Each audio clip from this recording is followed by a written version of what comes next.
Hello friends, आज हम शिक्षण के संदर्भ में निर्भर, स्वतंत्र और मध्यवर्ती चर का उपयोग और शैक्षिक प्रक्रिया में इनके प्रयोग को जानने की कोशिश करेंगे।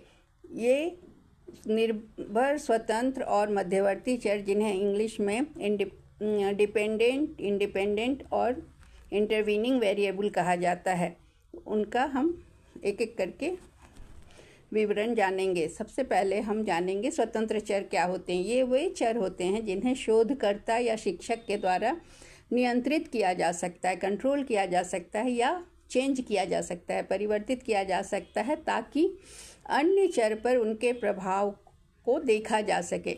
शिक्षण में स्वतंत्र चर होते हैं शिक्षण विधियाँ, शिक्षण सामग्री, कक्षा का आकार और शिक्षक की योग्यताएं।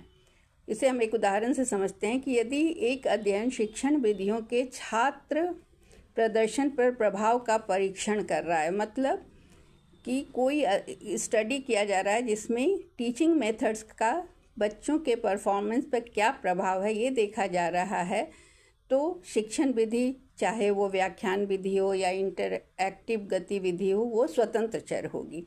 निर्भर चर क्या होगा? ये वे चर होते हैं जिन्हें स्वतंत्र चर के प्रभाव का आकलन करने के लिए देखा जाता है और मापा जाता है।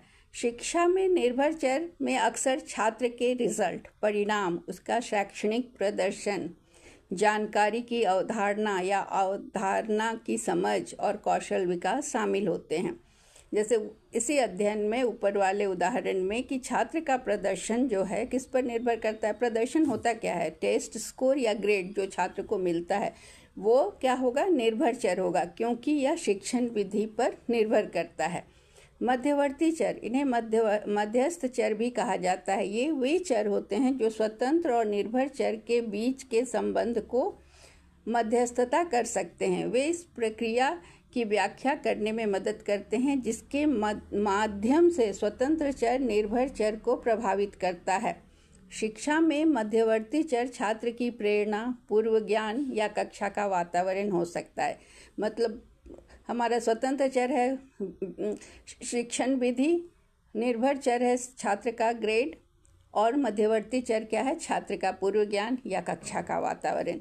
तो शिक्षण विधियों और छात्र प्रदर्शन पर अध्ययन में छात्र की प्रेरणा या छात्र का पूर्व ज्ञान एक मध्यवर्ती चर हो सकती है। शिक्षण विधि छात्र की प्रेरणा को प्रभावित कर सकती है, उसका पूर्व ज्ञान उसके प्रेरणा को प्रभावित कर सकता है और वो उसके प्रदर्शन को प्रभावित करती है। इन चरों को समझने के लिए शिक्षकों और शोधकर्ताओं को बेहतर शिक्षण रणनीतियाँ और अध्ययन डिजाइन करने में सहायता मिलती है।